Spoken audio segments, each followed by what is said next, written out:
What is up, everybody? Welcome back to the channel. I hope this video finds you doing really well. If you have been following our content lately, you would know about 10 days ago I had posted a video talking about I was diagnosed with a rare disease, and it is a pretty rare disease. It's Lyme's disease, and according to a Google search, it said roughly 30 to 40,000 people annually are diagnosed with Lyme's disease, and it's a tick-borne illness that has a bacteria. It's a bacteria that gets in you. It starts out in rats and deer. The ticks carry it.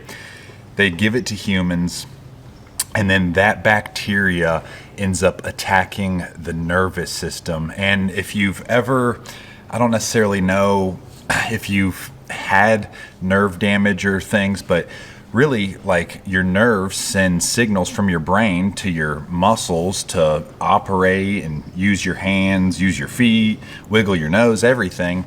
So when you have something that affects your nervous system, it really affects your ability to just operate, function as a human, whether opening water bottles or casting fishing poles or pulling a bow back or whatever you're doing. It affects, it literally can affect how you eat. And that is 100% what it had done to me. I was entirely weak. I actually thought maybe I had had a pinched nerve in my back or something because I was just so weak. My hands, I could not open a water bottle. Eating with a fork, I couldn't even eat with a fork. I felt entirely hopeless. And it's one of those things, the more I've read on it, chronic Lyme disease, it can affect you for a long period of time. But a lot of things were like, hey, if you take, oh my gosh, a big fish just blew up right here. A lot of things, though, a lot of articles said that if you just take your antibiotic as scheduled by a doctor, it'll knock it out. And I've been leaving the comments off on most videos here lately for some different reasons, but I did leave the comments on in that video, and man, I got everything from people saying, Lyme's disease can be sexually transmitted to your spouse or partner. It can affect your brain and give you Tourette's and cause other things. It could be chronic in the sense of you can have it for an exceptionally long period of time. And honestly, I'm a hypochondriac, so I was absolutely wigged out. Like, man, how is this going to affect my life? People said that I can't be a blood donor anymore, which is something that I'm passionate about. If you know me, I deeply care about people, their health, their spirituality, just people in general. So like giving blood is something that, I've had friends literally be able to live a longer life. And my grandfather's a great example. My grandfather goes and gets blood once every other week, and it keeps him alive, because people have donated their blood. So, I care about caring for others. So that was kind of a big hit. And then I still am kind of unsure if I can donate my organs if, I was to die at a young age, if that was the Lord's will for my life and I died young. I'm like, hey, my heart is 30 years old, lungs, whatever. I don't need these. I'm dead. I'll be, hopefully cremated, and Molly and Isaac can put me in some lures or an arrow so I can keep on hunting and fishing when I'm dead. But, so I don't really know if it affects your ability to donate organs, but I do know that it has definitely affected me in a lot of different ways. I still don't think I have all of my strength back. This morning, as I'm making this video, is my last day taking the antibiotics, and I do feel like I have come back way stronger than I was. I felt like I was going to die when I first got this thing. Fever, body aches, couldn't move. Like when I've killed a deer before and I find the deer, it's all stiff, like rigor mortis has set in, and that's what I'm like, oh my gosh, like I'm so stiff, I can't move, and it was insane. But I definitely feel like I'm doing a lot better. I think I'm like 85, 90%, and I'm hoping that the antibiotics, now that they've been in my system for a while, have killed that bacterial infection that's affected my nervous system. But even I had so many people reach out on the video before, just saying like, man, I'm praying for you. I hope you're doing well. And when I had made that video, I had actually filmed that video 3 days prior to posting it. So actually by the time I'd put that video out, I had been on antibiotics for a few days, and I had already started to feel better. But man, I am feeling a lot better now. I can open water bottles, I can crack my fingers, I can play and wrestle with my kids, and I am doing a lot better, which is a blessing. And I'll tell you something that came from it that I wasn't necessarily expecting. You know, we live on Kentucky Lake now. Our land is right on Kentucky Lake. I'm 1.5 miles from a boat ramp. And if you know me, you know I've been a fishing guide for over a decade in Western North Carolina, upstate South Carolina, North Georgia. And man, I love taking people out in God's creation and just really sharing memories, making memories in God's creation. I've always loved being a fishing guide, but on the Tennessee River, you cannot legally guide unless you have a United States Coast Guard captain's license. And yeah, so I had actually started taking classes and everything online through the Mariners Learning Center, and I ended up getting my U.S. Coast Guard's captain license. I actually passed the test while I was like right in the just midst of fighting Lyme disease at my worst point. And you know, I'm a Christian, and I really believe that, you know, not to over spiritualize everything, but I think there's always things going on. The Bible says that we fight not a battle of flesh and blood, but of spirits and principalities of the air. And you know, like, I really needed to slow down and spend my time diving into that material and passing that exam. And I think in all of this Lyme disease, the Lord allowed it to happen, or maybe Satan gave it to me, whatever. You know, I think about the story of Joseph in the Bible. Joseph said, what you meant for evil, God meant for good. So whether Satan tried to do it, whether it was God allowing it to happen so I could like just relax, be in bed, and literally just knock out study and everything, I ended up getting my captain's license. And that is a huge blessing, because I know that I'm going to be able to take people out onto this lake and make so many great memories with them in God's creation for years and years and years.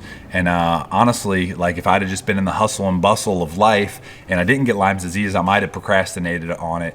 But you know, I ended up getting it, and I'm really excited about that. So you guys can actually reach out to me, email me, austinneary@yahoo.com. All of the ways to get in contact with me are down in the description of this video. Yeah, I would love to take you out on Kentucky Lake and chase some of these beautiful Tennessee River smallmouth, big largemouth, crappie, everything else that this amazing lake has to offer. So yeah, man, I am doing a lot better, and I am extremely excited. I mean, I would say this is probably the last video that I'll make where I still have kind of symptoms of Lyme disease still kind of in me. Like I said, I don't feel like I'm fully back, but I'm doing a lot better. In fact, the last couple days, Isaac and I went over to our land, and we were clearing paths for UTVs and side-by-sides. And today we have graders over there working on our property. They're putting in our driveway. They're kind of grading out the spot where eventually our foundation will go, but where we'll set up the fifth wheel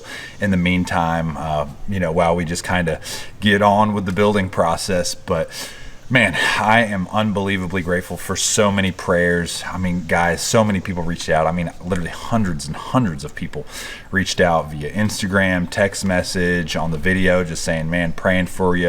Hope you recover well and everything. And I'm telling you, I am feeling great. So it's a blessing to have so many people that genuinely care, man, about me, America's Outdoor family, our whole family, Molly, Macy, and Isaac. And yeah, it really means a lot. But man, and here's the other deal too, is because I'm feeling a lot better, I am going to hit the water, and I am really going to get dialed in and figure out these big Kentucky Lake fish. And like I said, if you want a trip, everything is down in the description. How to get in contact with me, email me, and we will make it happen. And yeah, I'm super stoked to get out on Kentucky Lake, man. It's such a beautiful lake with the land between the lakes on one side, and just how vast the lake is. I mean, it is a true monster. And then also, by the way, if you want to go down and do some dam trips, I mean, literally, we've been smashing anywhere from 40 to 100 fish every time we go fish the dams. man, I've got that deal figured out, dialed in at multiple dams on the Tennessee River. It's so fun, live bait or artificial. And yeah, that is an extremely fun bite. I would love to get people on for sure. But anyways, guys, I appreciate y'all a ton for watching this video. I can officially say I'm feeling good. I'm ready to get out there, create more content. And hey, you know, like, dude, we're in Kentucky now. There is a lot of big deer. I'm actually going to show you right here. Yeah, that is a trail cam picture from just the other day on our property of some whopper studs. So, man, we're super stoked about it. All right, so now I'm going to try and catch a couple of these fish that are blowing up behind me. I don't know what they are. I think they're bass. I actually just dropped the brand new 6th Sense Shindo over the edge right here while my camera was saying overheated, and literally I dropped it right here and it took off. I set the hook and I missed it. But anyways, I'm going to try to catch some of these fish. But like I said, feeling way better. Praise the Lord. Time to get back to more fishing, more hunting, more adventure with the kiddos and Molly, and back to normal. Hopefully I don't get any chronic Lyme disease, but if I do, I promise I'll let you guys know and say, hey, your boy needs some prayers. Anyways, let's try to catch some fish.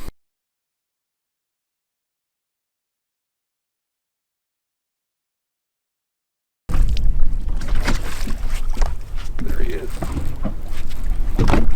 Oh my God.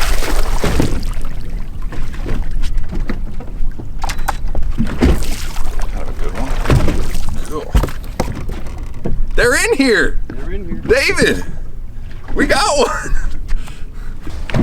All right, guys, not a bad one right there. Largemouth Carolina rig. That's on the 6th Sense. I don't even know what that thing's called. Hog Walla. That's on the 6th Sense Hog Walla. First fish, not a bad one. 3-pounder. I'm gonna get it back. See you, bro. Oh, something's up with jumping. It didn't sound like a bass. It could have been. It's like Emery. Say what? It's like Emery.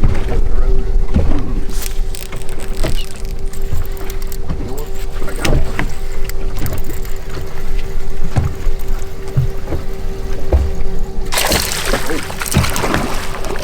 One hook. Oh. Oh yeah. There you go. Well, that'll do, pig. That'll do. That's a good one, guys. Right there on the C20. 6th Sense C20 in jank juice.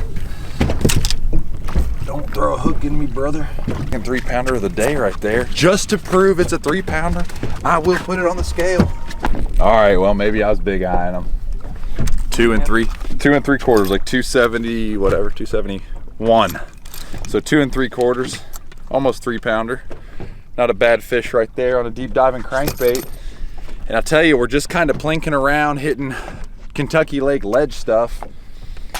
You know, traditional a point or something that kind of hits that main ledge. And it seems to me that there's fish on kind of everything, but there's white bass. I mean, I just had a white bass chase up, like a shell was on my Carolina rig, and the white bass came up chasing the shell on Carolina rig.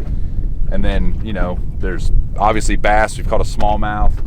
David caught one on the worm. So we're just kind of hitting this stuff. I mean, this is a new spot I've never hit before, just kind of pulling up, seeing what's there as far as bait. It looks like there's a lot of threadfin out on kind of this main lake, ledge, points, channels and stuff. But anyways, we're just figuring them out. Gonna keep on plugging along.